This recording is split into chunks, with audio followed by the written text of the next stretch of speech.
Good morning. My name is Peter Roscom, and you're listening to a conversation with Congresswoman Young Kim about the seismic shifts that are going on in the Korean Peninsula. And on behalf of the former members of Congress and the Korea Study Group, the Korea Society, and the Korea Foundation, we're really delighted that you've taken the time to join us this morning. Couple housekeeping things. If you've got to mute us for some reason, which I don't encourage, you can click on the More function down at the bottom of your screen, and it says that you can put on subtitles, and that's an easy way to track with the conversation. And also, if you have a question for Congresswoman Kim, go to the chat function, the Q&A function, and we're going to be engaging in those as we move along. But I'd like to, with no further ado, introduce Congresswoman Young Kim, who has led a delegation to Korea on behalf of the Korea Study Group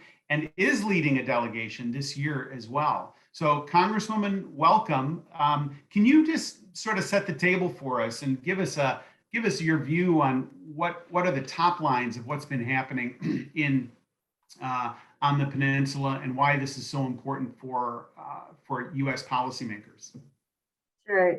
First of all, thank you, Tom, for the introduction, and thank you for agreeing to moderate our conversation today. I also want to thank Tom, who I just saw on the screen, and foreign, members of Congress, Korea Society, Korea Foundation for hosting this event. I really appreciate the chance to join you and talk to many who are joining us on this conversation to talk about recent developments in the U.S.-South Korea relationship. As an immigrant from South Korea and one of the first Korean-American women to be elected to Congress, this U.S.-South Korea relationship is very personal and important to me. I have also worked closely on issues related to the Korean Peninsula as a member of the House Foreign Affairs Committee and also serving as vice-ranking member on the House Asia Subcommittee and as co-chair of the Congressional Study Group on Korea. The recent presidential election in Korea was incredibly close, as Peter, you mentioned, and President-elect Yoon of the People's Power Party has emerged as the winner with a very narrow, close margin. And that signals a transition from the current progressive administration of President Moon and the Democratic Party to a conservative one that is led by PPP. While President Moon focused improving inter-Korean relations with North Korea and asserting autonomy for South Korea through balancing somewhat between China and the United States, I expect President Yoon is likely to move towards a more confrontational approach to the North that is more in line with traditional US policy. And I believe we will also see the incoming Yoon administration moving towards integrating South Korea more closely into the US's Indo-Pacific strategy that includes possible inclusion on a Quad Plus framework with Australia, Japan, and India. And this may also include enhanced efforts to align the United States and Korean trade policy through a multilateral framework, including the still in progress Indo-Pacific Economic Framework that President Biden is going to announce. And finally, as the Chinese Communist Party continues to ramp up its military aggression and economic coercion in the Indo-Pacific, I believe we will also see South Korea attempt to align itself more closely with US policy to counter China. However, we will continue to see more hedging from South Korean industry and businesses who will pressure the government not to appear too anti-China to avoid the kind of economic retaliation the country experienced after the THAAD missile deployment. And much of the success of these policies will also hinge on President-elect Yoon's ability to consolidate the support at home and address the domestic issues that were the main drivers of the March election. So to close, I believe that the US and South Korea relationship is strong, and I think it will only continue to grow stronger under new leadership as we enter a new era of cooperation. So with that, hopefully we set the tone, and I look forward to your questions and having more easy flowing conversation. That sounds great. Thanks, Congresswoman. Our first question, let's go Tom Byrne, President of the Korea Society. Tom, what's your question of Congresswoman Kim? Sure. Well, it's good to see you virtually, and I look forward to seeing you in person when we go to Korea. Right. And thanks, Peter, for moderating this. So my question is, well, first of all, I just wanted to highlight or underscore that this is the 10th anniversary of the U.S. Korea FTA, called the Chorus FTA. And I think it's very significant because the U.S.-Korea trade relations have been really transformed through this FTA and the long negotiation process, from confrontation before the FTA to cooperation now. And it's a gold standard for FTAs. It still is. And a blueprint for Korea as Korea embarks on other FTAs, like with Europe and perhaps even the comprehensive and progressive Trans-Pacific Partnership. That's a long one. But I want to focus on one thing. So the U.S. is trying to build up its supply chain resiliency, increase the manufacturing of strategic materials such as semiconductors. And there's this Competes Act and a CHIPS Act, which provide incentives and for investment in this area. Large Korean corporations are very keen on this, getting access to this. So it's a level investment field in the U.S. What's the status of this act? As you know, it passed through. Can you hear me? Yeah. So Competes Act was passed in the House, and it's pending consideration and passage in the Senate. And that is currently moving towards conferencing the Competes Act and WSICA, Chinese competition bills. Both are going through, potentially will be considered in the conference committee. And I have let my ranking members on both committees that have jurisdiction, which is in the Space Science and Technology Committee, as well as the Foreign Affairs Committee. My intention is hopefully to be assigned as one of the conferees, so I will be able to have a voice and bring some input there. And as you know, it's widely known that CCP has a long-term strategy to undermine the international rules-based order and supplement the U.S. as the world's the economic military hegemon, right?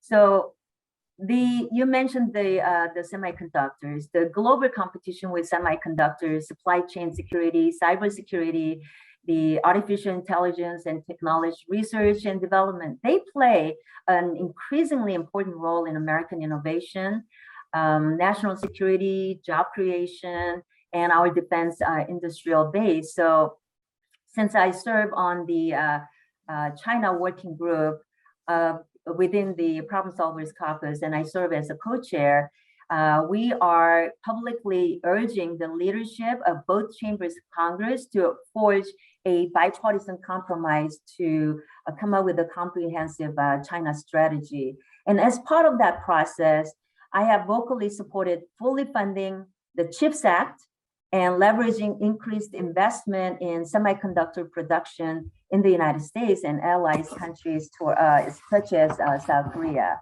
So I'll continue to voice my support for securing critical supply chain for the United States, including through chips, semiconductors, and rare earth minerals. And I applaud the steps taken by Biden administration last year during the summit with President Moon to ensure that we had a new $25 billion investment by South Korea in secure supply chains for critical technologies. As you know, that was a big win. We've been talking about it to reduce our reliance on unreliable trading partners and preventing future global shortages, and another way in which the US ROK Alliance is building a better trade landscape for countries globally. So hopefully we can talk a little more about that, but I think I've personally been talking and sending a letter to President Biden to urge him to engage our allies and partners in the Indo-Pacific in the new trade opportunities. That includes re-entry into the CPTPP trade agreement and the new Indo-Pacific economic framework that Biden administration is talking about. I know it's not a traditional FTA, but that is something where we can also play a role in. So hopefully that answered that question, Tom. And I Thank you, Congressman. question. Congresswoman, let's press in a little bit further on what's happening on Capitol Hill in particular. I know before you came to Congress, you were active with Chairman Royce, Ed Royce, on the North Korea Human Rights Act. Can you give us a view into that, your activity before becoming a member of Congress and now transitioning? Where does that all lay right now? Thank you, Peter. I've worked with Chairman Ed Royce for 21 years before I left to do my own, and now serving in this role as a member of the Foreign Affairs Committee. One of the first things that I went to the leadership, Chairman Greg Mix and Ranking Member Mike McCall, is that I asked them if I could play a role and take part in addressing and working on initiatives and policies in the human rights arena. And I told them from very early on that I wanted to, introduce and work on the North Korea Human Rights Reauthorization Act. It's something that is very personal to me, having family members who defected from North Korea. We still have divided families, and I've been pressuring the administration, both previous and this one, to appoint a special envoy to address specifically the North Korea human rights issues. And this legislation that I was able to introduce last week, it's the North Korea Human Rights Reauthorization Act of 2022. The difference between previous one and this one will include the divided families reunification to allow more Korean American divided families with their war-torn loved ones to be able to participate in the next round of reunification. And then I am in the legislation also requiring the immediate appointment of a special envoy on North Korea human rights issue and support broadcasting efforts to promote freedom of information in North Korea. There should be some funding available for organizations like Free North Korea Radio that has been run by former North Korean defector Kim Sung-min, whose voice has been critical in getting information inside North Korea so they know what's really happening outside of North Korea, right? The bill also talks about ensuring the delivery and distribution of humanitarian aid to the North Korean people and working with the United Nations Refugee Agency to protect and resettle refugees from North Korea. So, as I mentioned in my opening, since I have my family members who fled North Korea, supporting the North Korean people is personal to me. And I'm proud to lead that charge to ensure the US promotes human rights for its people of North Korea and continue to be a beacon of hope, freedom, and democracy. But with regard to including that legislation, I work closely with Karen Bass' office to include that divided families reunification bill. And with that, I have a bipartisan support into this. I hope to see a quick committee action on this and get it through. And we have a Senate partner in Senator Marco Rubio, who's taking the lead in pushing this legislation forward in the upper chamber. It's fantastic. It's so encouraging to hear you talk like this because history is just filled with examples of times when America was faithful to a people who were oppressed. And, the Baltic countries talk fondly about how the US was faithful to them during Soviet oppression and on and on and on. And you can just foreshadow that there will come a time when North Korea will be free and you'll be part of that history. And what a joy to observe your passion. And we thank you for that. Let me just shift a little bit. What's your view on you mentioned it in your opening remarks, but can you give a little of a deeper view of foreshadowing where you think the Yoon administration is going to go from a foreign policy point of view and how that affects not just the US ROK relationship, but how it has an impact regionally? The change in presidential leadership from Democratic Party to PPP, not Paycheck Protection Program, but People Power Party, will likely result in a South Korea that is more willing to confront North Korea and China for their aggression and malign actions. So while I commend President Moon for his service to South Korea as president and look forward to welcoming President-elect Yoon as the new leader in South Korea at a consequential time for our alliance in the region, I think we need to really work on rebuilding our capabilities to work together and find ways to hold North Korea accountable for its hostile actions and human rights violations and countering CCP for its military aggression and economic coercion. Let me talk a little bit about how I view the important issues that Congress should focus on regarding our U.S.-Korea alliance and the Korean Peninsula with the changes that's taking place. And I think our alliance should always prioritize the security on the peninsula and economic prosperity for both of our countries.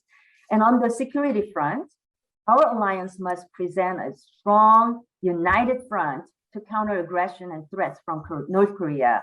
The Kim regime has repeatedly violated international law and failed to deliver on its promises to dismantle its missile program and denuclearize.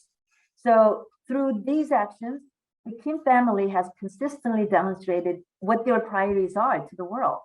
Their priority is to maintain unquestioned power at home by ruling through fear and oppression and dividing the international community to preserve its perceived regional security.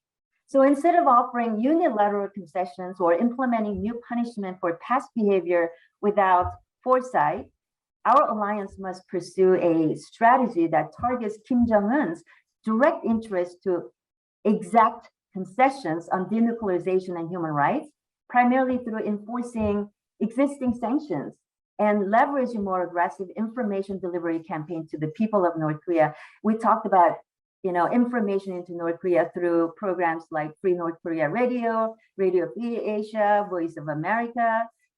But on the economic front, very briefly, I'm proud of the strong trade partnership the US and South Korea have built since the signing of that Korea's free trade agreement 10 years ago. As Tom and I just talked about, this is the 10th anniversary of the Korea's free trade agreement. So we need to continue to build on that momentum and improve on the Korea's framework and open the additional opportunities for US business in South Korea and Korean investment in the United States, like that $25 billion investment in the US is a very, very good start. And one initiative I've been proud to help lead has been that Partner with Korea Act we also briefly talked about. But that would allocate additional high-skilled professional work visas for Koreans to work in the US. And that will support the US-Korea economic partnership and bring our nations closer together as we enter the new era of cooperation. That other countries that we have partnership, free trade agreement with, like Singapore, Australia, they have 15,000 visa categories. For the last 10 years, we've been asking the United States to provide the similar visa categories, 15,000, that has not been done. So I really hope that on the 10th anniversary this year, we can reward our strong economic and trade partner, South Korea, with that by passing the Partnership with Korea Act. That makes all the sense in the world. To have a chorus FDA and not have the visa slots in order to fill it in is the words and the music don't match. So I hope you're successful there, and I'm sure everybody on this call thinks the same way.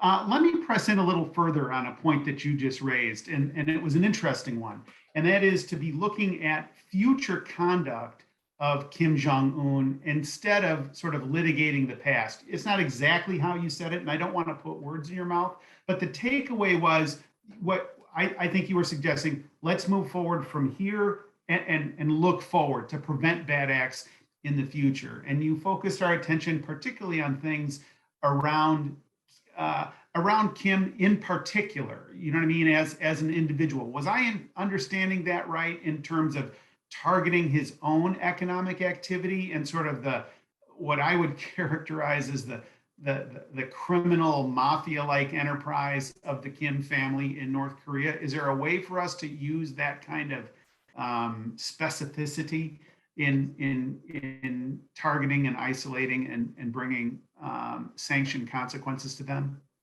So just briefly, in dealing with North Korea and Kim Jong-un, we know he's not going to give up his ability to continue to conduct and build nuclear weapons program. That's probably the survivor mode, right? He wants to be perceived as the country where has a potential to launch a continued missile attacks, and he's been doing that. So the options that we have to influence North Korea's nuclear ambitions, I think that's where I said we need to present a strong united front against North Korea between US and South Korea and Japan. This trilateral relationship is really important in confronting North Korea's bad behavior, and will continue to be effective when we work together in a trilateral way in enforcing the Kim regime back to the table through targeted pressure and sanctions.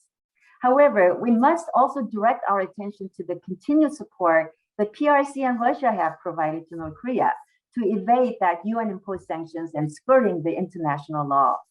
So that's why I said we cannot waver in maintaining sanctions pressure on the Kim regime to bring that regime back into compliance in the long term.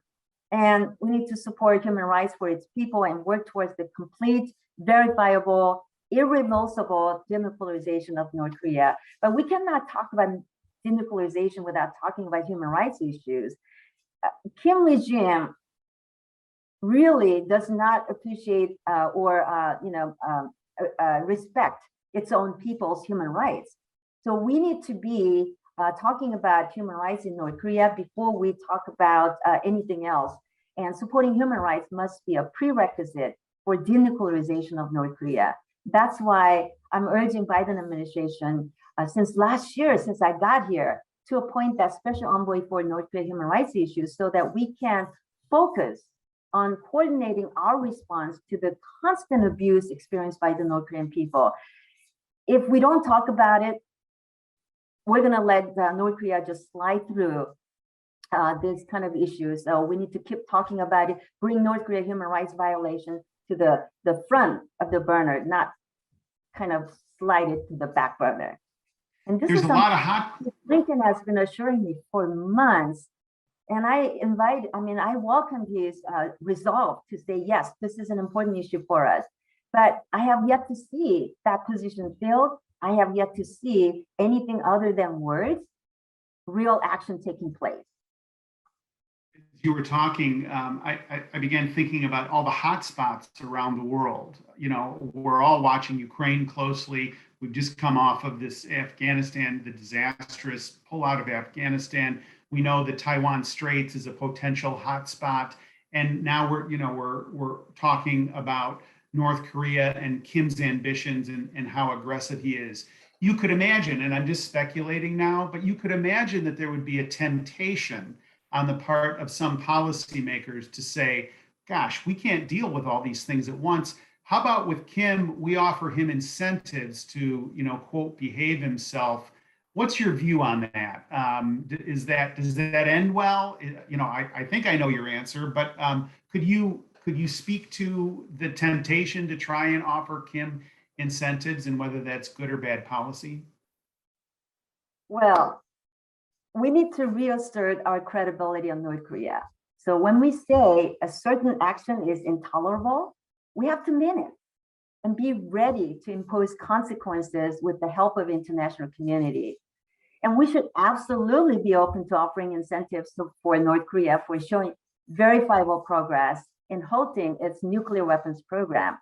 And if they're, stopping the illegal skirting of sanctions and egregious human rights abuses, we can talk about that. However, we have to deal with North Korea we have today, not the one we want. History shows that Kim regime has repeatedly violated international law, and they have failed to deliver on its promises to dismantle its missile program and denuclearize. So through those actions, right, they consistently demonstrated what their priorities are. We talked about it, right? They are not going to give up their nuclear weapons program, the WMD program. And they're going to maintain that unquestioned power at home by ruling through that fear and oppression I talked about earlier. So no incentives, just to bring them back to the negotiating table or to have a conversation going forward. You've got to be very serious. Does the CCCP have an incredibly influential role in North Korea, or is it overstated? And the reason I'm asking is, it could be that the Chinese communists, it could be that American policymakers say to China, you have a problem on the Korean Peninsula in Kim Jong-un, because if he's provocative, we're going to deal with it. And if we deal with it, you'll have a refugee crisis, you'll have an environmental crisis, you'll have an economic crisis. It'll be a complete disaster. So we suggest, President Xi, that you get this guy under control. Does that work, or is that overstated and just incredibly naive and simplistic? Well, South Korea under Moon administration seemed to have more, a warm relationship with Xi Jinping and China, because they do rely a lot on China for their trade relations. And remember when they got a big pushback when regarding the THAAD issue, I talked about that briefly too. But I think this administration is going to take more hardliner, and they're going to be taking a very careful approach in dealing with China. I want to talk about the, in dealing with China, talk about the North Koreas. They have, remember, recently they launched this biggest ICBM to date. We need to work closely together and address the new reports coming out of South Korea, suggesting this may not have been a new, the missile launch, but Kim Jong-un may have switched the rockets for Hwasong-15. That was launched in 2017, right? I think this kind of issues suggest a few things. First, the stylized promotional video and missile launch was primarily intended for a domestic North Korean audience to reassert that legitimacy of the Kim regime through military strength and strengthened propaganda efforts. And second, the launch of new rocket was also intended to gain leverage over the US ROK alliance through military threats and blackmail intended to spur us into giving Kim concessions and sanctions relief. I mean, we're talking a little bit about what we discussed earlier, but that said, these launches are still concerning, provocative, threatening the lives of Korean and American citizens. So I don't know what we could do, but I think we must meet strength with strength by boosting military capabilities on that peninsula and revitalize our combined force readiness and enforce existing sanctions and support information delivery into North Korea. Hopefully, I don't know if that answers your question. No, that's helpful. I think, within the past few days or maybe last week, the South Korean defense minister talked about preemptive strikes and so forth. And this was met with a lot of vitriol from Kim Jong-un's sister, who I don't think it translated very well, but you could tell she was really animated and very not happy about this. Do you have a view into that? Is this sort of commonplace rhetoric between North and South? Do you think it's escalating? Does it matter, if she's talking like this about the South Korean defense minister, or how should we be interpreting that?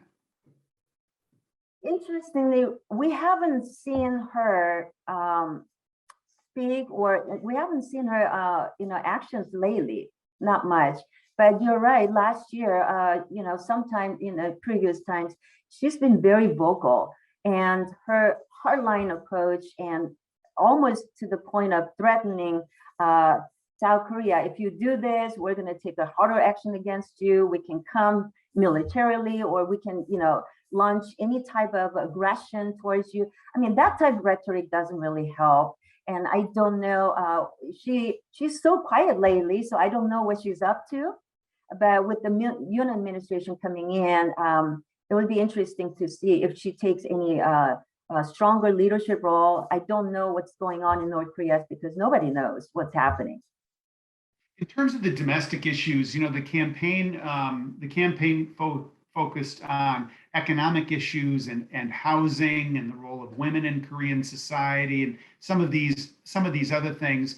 Do you have a view in terms of which of these is going to really come to the fore and be the focus of the Yoon administration?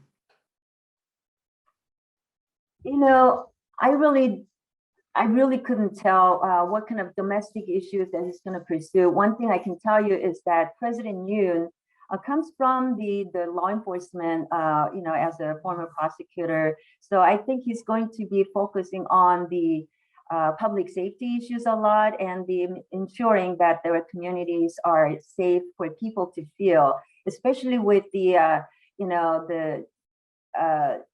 the domestic instability that led to the March election. There's been a lot of people that are unhappy with the Moon administration, how he dealt with the issues. And so there could be some optimism with Yoon administration as to dealing with the domestic issues, the economy still recovering from COVID. I'm sure those are the main issues. Education, dealing with, you know, how one thing that I noticed is that there have been a lot of women voices in politics.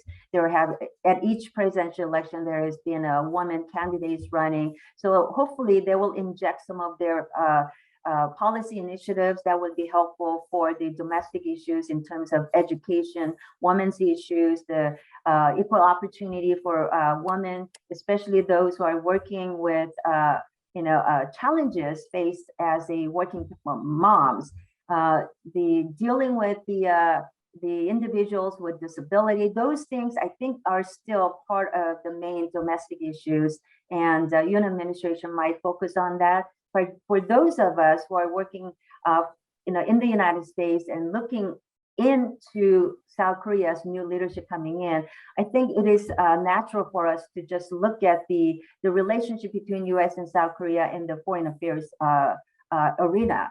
And so that's probably why some of our conversation is taking place. And I think that's where I'm looking forward to when I go to South Korea summer to be able to meet with the new president.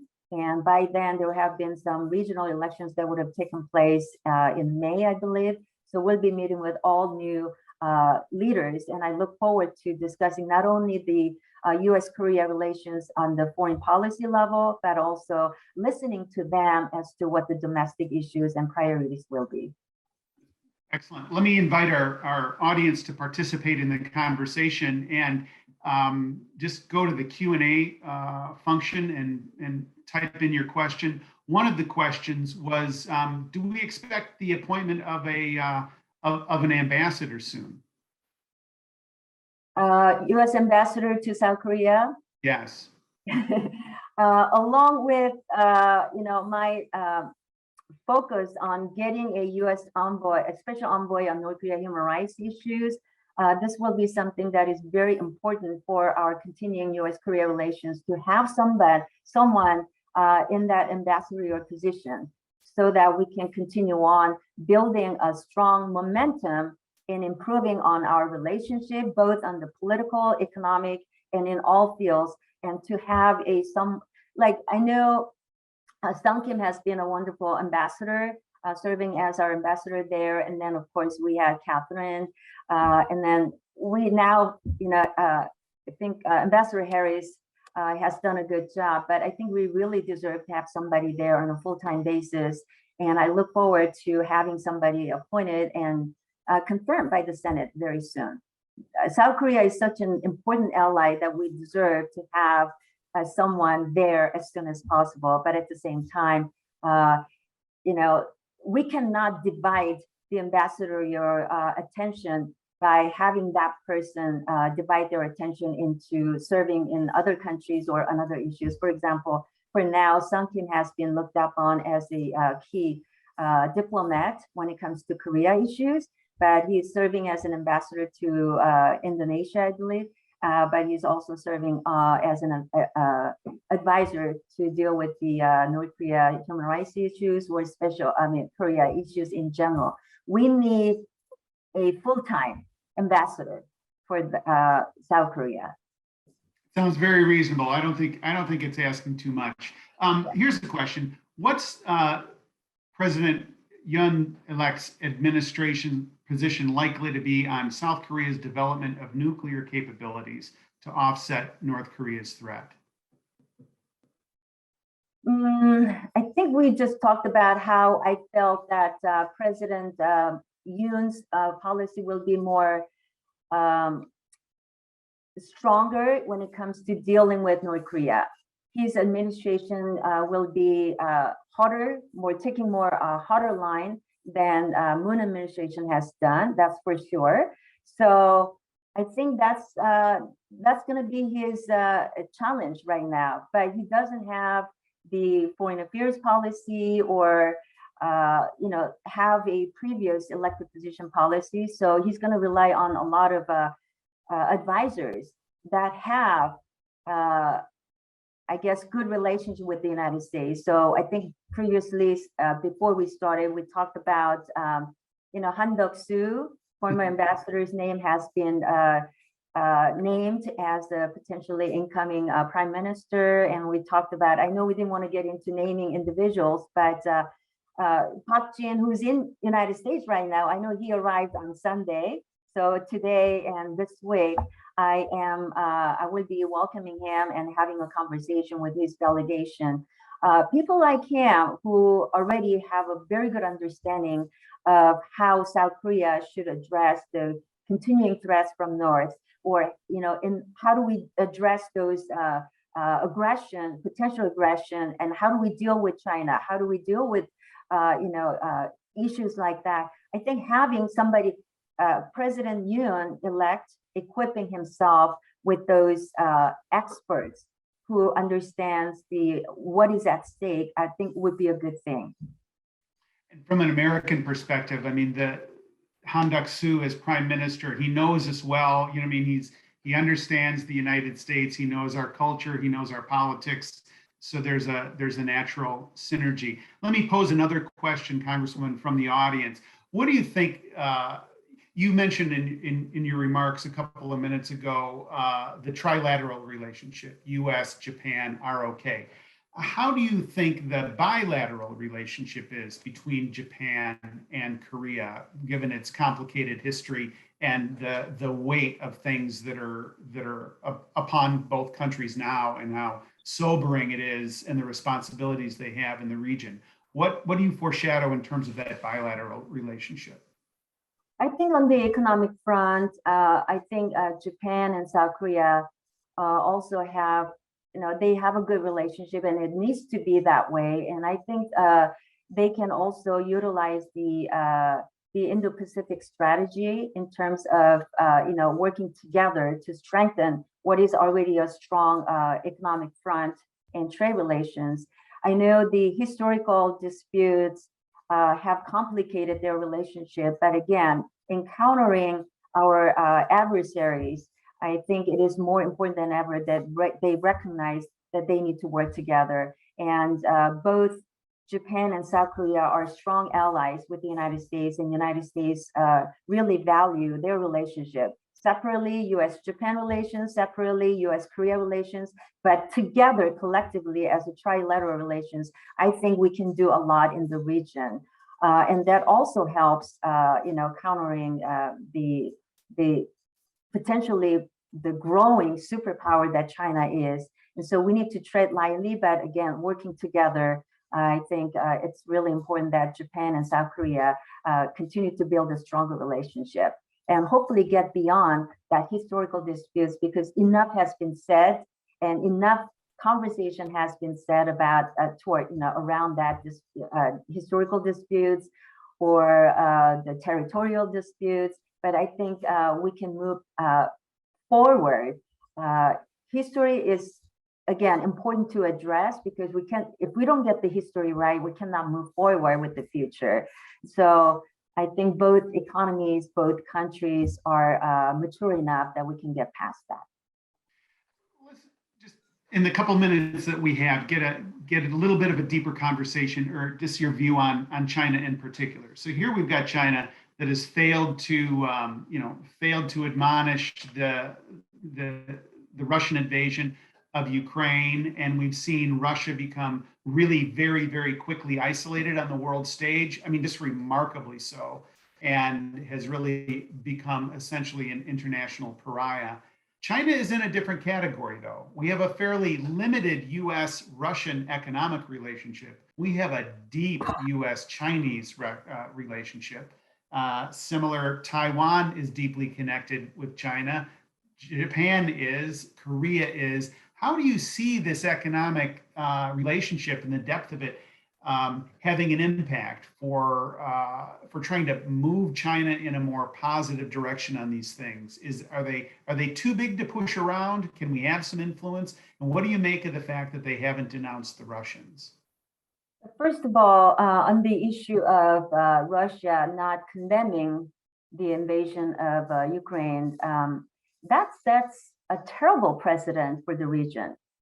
While China is not alone in refusing to condemn Russia's unprovoked invasion of Ukraine, they have gone further than other nations in emphasizing their no limits partnership and criticizing multilateral sanctions on Putin's regime and Russian oligarchs, right?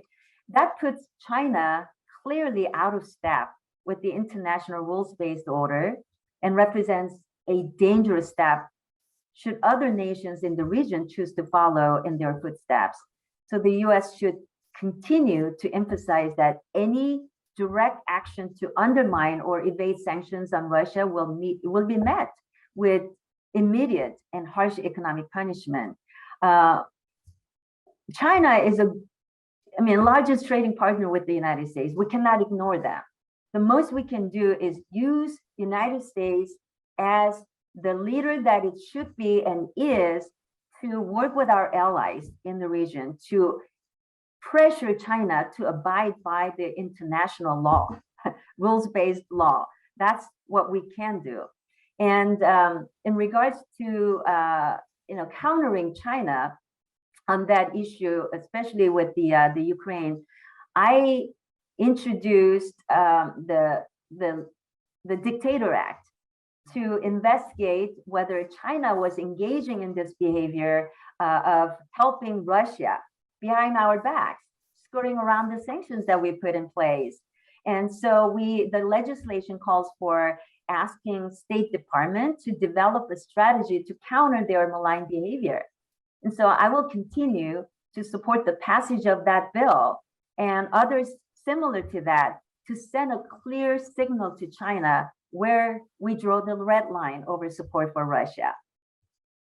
Well, Congresswoman Young Kim, we're grateful for your time today. Now look at your clock and you'll see that when you agree to do an FMC meeting, you're out when they promise. So we know that you've got a lot to say grace over and you have many demands on your time, and you've been incredibly generous with us this morning. We wish you well, not only in your time in Congress, but also on your upcoming delegation where you're going to be with your colleague Ami Bera and off to lead a delegation to Korea with the Congressional Study Group on Korea. So I hope that is a fruitful trip, and we look forward to hearing about that trip's great success. And again, on behalf of our partners, it's just terrific that the Korea Society and the Korea Foundation and the study group have all decided to participate in this conversation today. So thanks, Congresswoman, on behalf of the audience and us here at FMC, and have a great day.